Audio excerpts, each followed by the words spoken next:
인도 뭄바이에서의 동시다발 테러로 101명이 숨지고 수백 명이 다쳤습니다. 한국인 26명은 호텔에 갇혔다가 무사히 탈출했습니다.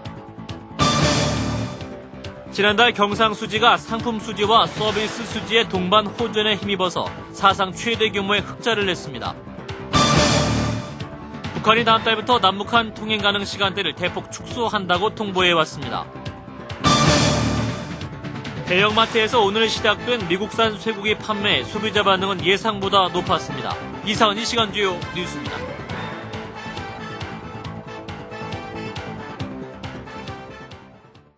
시청자 여러분 안녕하십니까? 인도 뭄바이에서 동시 다발 테러가 발생해서 수백 명이 숨지거나 다친 가운데 한국인 26명도 호텔에 갇혔다가 탈출에 성공했습니다. 최한태 기자입니다. 인도 경제와 금융 중심지인 뭄바이 도심의 호텔과 역, 시장 등에서 오늘 끔찍한 테러 사건이 잇따라 발생했습니다. 무장한 범인들은 호텔과 역, 대합실 등에 난입해 마구 총을 쏘고 수류탄을 터뜨렸습니다. 현장은 순식간에 아비 규환의 장으로 바뀌었으며 사망자와 부상자는 병원으로 긴급 이송됐습니다. Because our first priority is to rescue the people. Those who are injured, put them in the hospital and provide them all facilities required over there. 외국인들이 많은 타지 호텔과 오베로이 호텔도 테러범들의 공격을 받아 화염이 타오르는 가운데 많은 사람들이 숨지거나 다쳤습니다. 언론들은 이번 테러로 외국인을 포함한 사망자가 100명이 넘고 부상자도 수백 명에 이른다고 보도했습니다. 이 과정에서 한국 총영사관과 기업체 직원 26명도 타지 호텔에 한동안 갇혀있다 모두 무사히 탈출하는 데 성공했습니다. 하지만 상당수 외국인 등은 이곳 호텔 등에서 테러범들에게 인질로 붙잡혔습니다.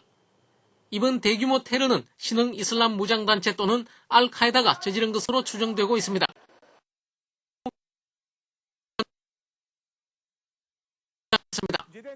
하지만 미국 등 서방 정보기관들은 미국의 정권 교체기를 틈타 국제 테러 조직인 알카에다가 테러를 저질렀을 가능성이 높은 것으로 보고 있습니다. CBS 뉴스 최한태입니다. 외교통상부는 인도 뭄바이 테러와 관련해서 한국행 비행기에 탑승하지 않은 한국인 4명의 행방을 추적하고 있다고 밝혔습니다. 외교부 당국자는 현지 시간 새벽 3시 30분에 뭄바이를 출발해 한국으로 들어오는 대한항공 항공편에 탑승할 예정이었던 승객 중 한국인 4명이 탑승하지 않은 것으로 확인됐다고 밝혔습니다. 이들 4명은 모두 사업차 뭄바이에 머물고 있었던 것으로 알려졌습니다.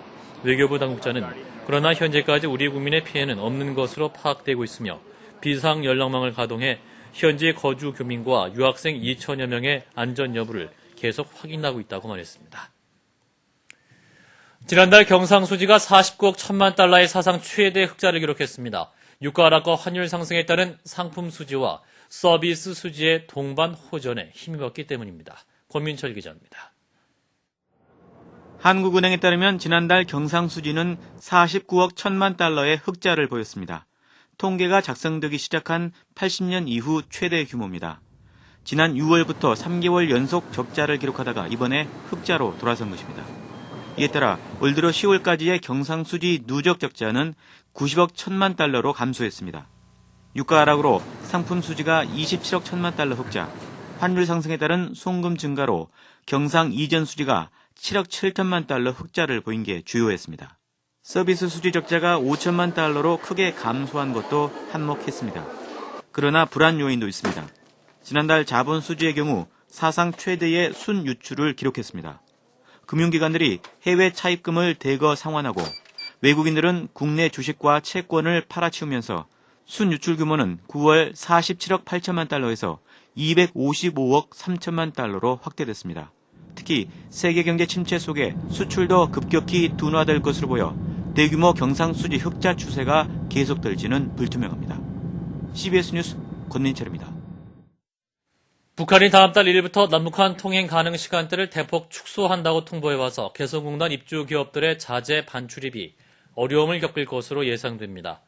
북측은 오늘 남북관리구역 통행 관련 군 실무자를 통해서 서해지구 출입경을 지금까지 1일 19회에서 다음 달부터는 6회로 제한하고 통행 시간대마다 출입인원 500명, 차량 200대 이하로 제한하던 것을 다음 달부터는 각각 250명, 150대 이하로 감축했습니다.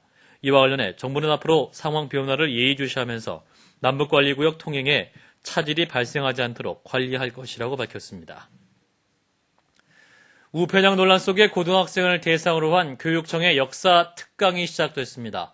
하지만 처음부터 과도한 정치색을 드러내서 부적합했다는 지적이 나오고 있습니다. 강윤석 기자입니다. 보수 성향의 특강 인사 선정으로 논란을 빚은 서울시 교육청의 첫 번째 역사 특강이 시민교육단체의 반대 속에 진행됐습니다. 가까스로 이뤄낸 민주주의의 소중한 성과를 뿌리채 흔드는 폭거이자 우리 사회를 과거 암울했던 식민지와 군사 독재 시대로 되돌리려는 시대착오적인 작태입니다. 강사로 나선 이동복 북한민주화포럼 대표는 경찰의 도움을 받은 뒤에야 간신히 학교 안으로 들어갈 수 있었습니다. 이 같은 시민사회단체들의 거센 반발에도 불구하고 서울시 교육청은 오늘 역사 특강을 예정대로 강행했습니다. 이 대표는 먼저 지난 10년간의 좌편향 교육의 문제점을 지적하며 북한의 변화를 촉구했습니다. 대한민국의 어떤 그 실적에 대해서 굉장히 비판적인 그런 어떤 입장을 가지고 그런 비판적인 입장에서 생각하는 대한민국의 내용을 가지고 여러분들을 교육하고 심지어 특정 인물을 북한의 동조 세력으로 지목하기도 했습니다. 남쪽 우리 사회에서 북한의 주장에 동조하고 북한을 편드는 분들이 있어서 그런 분들이 자꾸 북한 남한 북침설을 주장을 하죠. 예를 들어 동국대학교의 어느 그 강정구 교수인가 하는 그런 분들이 그런 주장을 하고 오늘 강연에 대해 학생들은 크게 혼란스러운 모습이었습니다. 좀 공감 가는 부분이 조금 있긴 있었는데 그래도 전체적으로는 좀 그래도 잘 모르겠어요.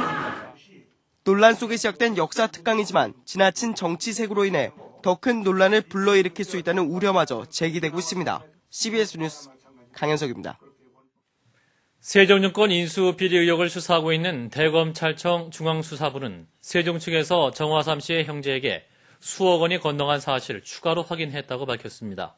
검찰 관계자는 지난 2005년 3월 수억 원의 돈이 세종 측에서 정 씨 형제에게 갔다며 이는 로비 착수금 쪽으로 보인다면서 그러나 이 돈이 기존에 밝혀진 30억 원 가운데 일부인지 아니면 별도의 돈인지 가리기 위해서는 자금 추적이 더 이루어져야 한다고 말했습니다. 검찰은 다음 주 초쯤 노무현 전 대통령의 측근으로 알려진 박연차 씨의 농협자회사 휴캠스 헐값 인수 의혹 사건을 서울중앙지검에서 가져와 본격 수사를 벌일 예정입니다. 신세계 이마트와 홈플러스, 롯데마트 등 대형 할인마트들이 오늘부터 미국산 쇠고기를 다시 판매하기 시작한 가운데 소비자들의 반응은 예상보다 뜨거웠습니다. 박지환 기자입니다. 이마트에 따르면 오늘 오전 10시부터 오후 2시까지 전국 119개 점포에서 팔린 미국산 쇠고기는 모두 7.2톤, 매출액으로 따지면 모두 6,700만 원에 달합니다. 한우가 1.5톤, 호주산 쇠고기가 5톤씩 팔린 것과 비교하면 예상 밖의 선전입니다. 특히 한우는 전주 대비 16%나 매출이 오히려 줄어 미국산 쇠고기의 위력을 실감케 했습니다. 롯데마트도 상황은 마찬가지여서 오늘 준비한 판매 물량 5.3톤 가운데 오후 1시까지 전 점포에서 2톤이 팔려나갔고 홈플러스 역시 3.4톤이 판매됐습니다. 같은 부위 기준으로 호주산보다 20%, 한우보다 60% 이상 싼 가격으로 무장한 미국산 쇠고기에 소비자들의 반응은 뜨거웠습니다. 싸죠. 싸긴 많이 싸죠. 먹어봐서 맛있으면 자주 사다 먹어야죠. 오늘부터 이거 판매한다라 살아나왔지. 앞으로 자주 계획이 있으면 요것만 좀 그럼 자주 사 먹어야지. 생각보다 많은 소비자들이 미국산 쇠고기를 찾으면서 미쇠고기의 시중 점유율은 급속히 올라갈 것으로 보입니다. 한편 오늘 오후 2시 30분쯤 서울 한강로 2가 이마트 용산역점에서는 미국산 쇠고기 판매를 중단하라는 광우병 대책회의 회원들과 이마트 직원들이 몸싸움 직전까지 가는 긴장스러운 모습도 연출됐습니다. CBS 뉴스 박주환입니다. 내년도 건강보험료가 건강보험 실시 이후 처음으로 동결됩니다.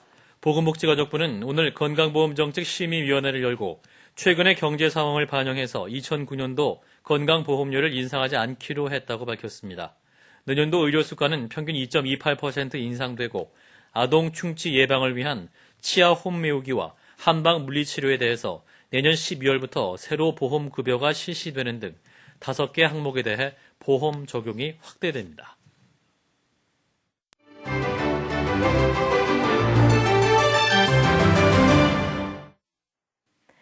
호주 빅토리아주에는 다운 증후군을 앓고 있는 13세 아들을 둔 독일인 의사가 살고 있습니다. 호주 정부가 아들이 병을 앓고 있다는 이유로 영주권 신청을 기각하면서 그동안 반발이 확산되고 있었는데요.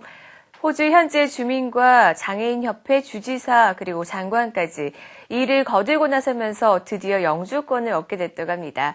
호주에 거주 중인 독일인 의사 몰러 씨를 한번 만나봅니다. 호주에 살고 있는 독일인 의사 몰러 씨와 그의 가족들. 몰러 씨는 다운 증후군 아들을 뒀다는 이유로 영주권 신청을 기각해오던 호주 정부에게 영주권을 주기로 방침을 바꿨다는 전화를 받았습니다. We have achieved what we wanted to achieve, so I think other people should pick up the ball now and keep on doing the right thing. Something has to be changed with regard to this. 정부는 다운 증후군을 앓고 있는 아들을 치료하는데 세금이 더 많이 들어갈 거라면서 영주권 신청을 거부해 왔는데요. 앞으로는 이런 일이 또다시 번복되지 않도록 법을 고치게 됐습니다. 영국의 호화 유람선 퀸 엘리자베스 2호가 40년간의 항해를 마치고 두바이 항에 들어오고 있습니다. 지난 40년 동안 250만 명을 태우며 1000만 킬로미터가량을 운항했던 엘리자베스 2호. 성대한 환영 속에 두바이 라시드 항에 도착한 엘리자베스 2호는 내부 개조 공사를 거쳐서 2012년부터 해상호텔로 변신해 새롭게 태어나게 됩니다. 두바이의 인공섬 팜 주메이라에 자리 잡게 되는 해상호텔은 객실 200개, 500석 규모의 극장과 헬스장과 스파 시설을 갖추게 된다고 합니다. 미국의 한 스턴트맨이 제트팩이라 불리는 1인용 비행장치를 메고 하늘로 날아오릅니다. 이 남성은 450m 길이의 협곡을 120km의 속도로 날아 21초 만에 건너는 데 성공했습니다. 협곡의 깊이는 335m나 되는데요. 주최 측은 이 남성이 만일의 사태에 대비한 낙하산도 매지 않았다면서 주변을 더욱 놀라게 했습니다. 지금까지 박주연이었습니다.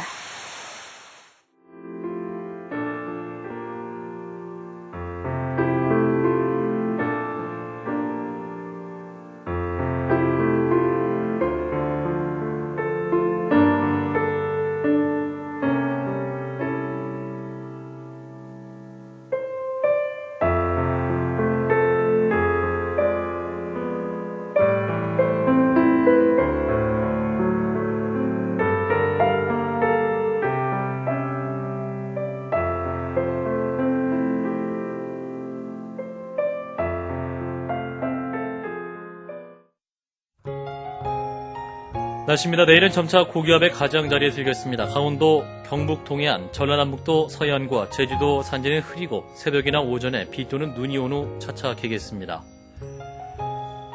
내일 아침 최저기온은 영하 1도에서 영상 7도, 낮 최고기온 9도에서 15도입니다. 서울의 현재 기온은 영상 5도입니다. 이상으로 CBS 뉴스를 마칩니다. 고맙습니다.